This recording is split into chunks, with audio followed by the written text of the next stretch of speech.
For decades, typing a question into a search bar felt like talking to a machine that understood you.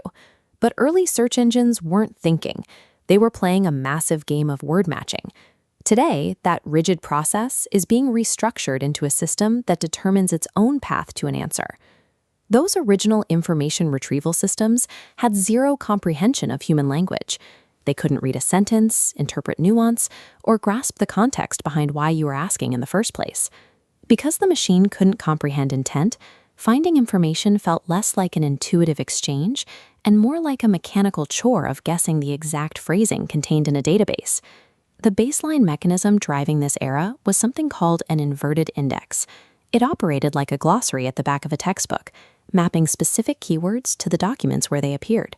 This logic tree shows how that index scales. When a query comes in, ranking algorithms like TF-IDF or BM25 scan the map to prioritize results. They do this by measuring how frequently a term appears, rather than evaluating the ideas in the query. Treating words as symbols creates a massive blind spot. If you search for help with Python, the programming language, the system can't distinguish your query from documents about pet snakes. It is blind to synonyms and ambiguity. The success of the search fell entirely on the user.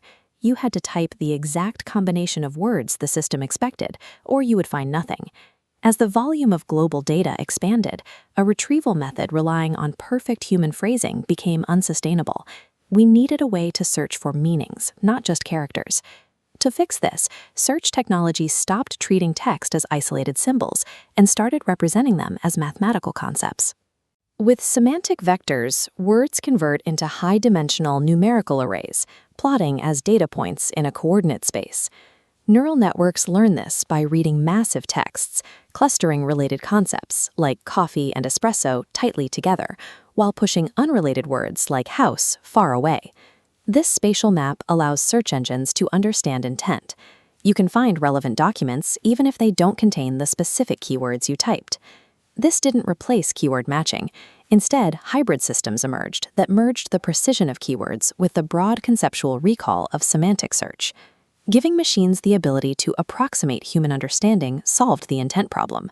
But even the best search engines still required the user to read through the results to find the actual answer.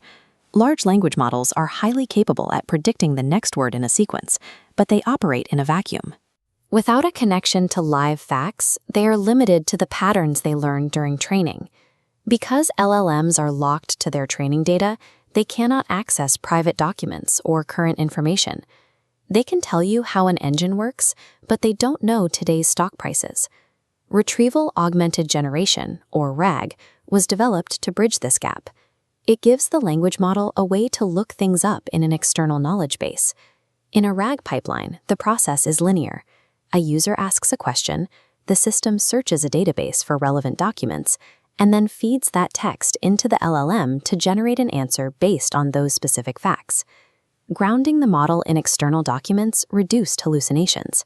For the first time, the AI could cite its sources and adapt to new information without the need for expensive retraining. While RAG provided a knowledge base, the pipeline remained static. It followed a predetermined path, meaning it still struggled with complex, multi-step research tasks that require more than a single search. The next shift comes from AI agents. We are moving away from static pipelines towards systems that can make their own decisions about how to solve a problem. These agents have a toolkit that goes beyond simple generation. They use modules for planning, maintain persistent memory, and self-criticism to manage workflows. Unlike linear RAG pipelines, an agentic system decides if it needs information before acting, creating a dynamic decision tree. It enters reasoning loops, selecting targets, formulating questions, and iterating until the gathered information is sufficient.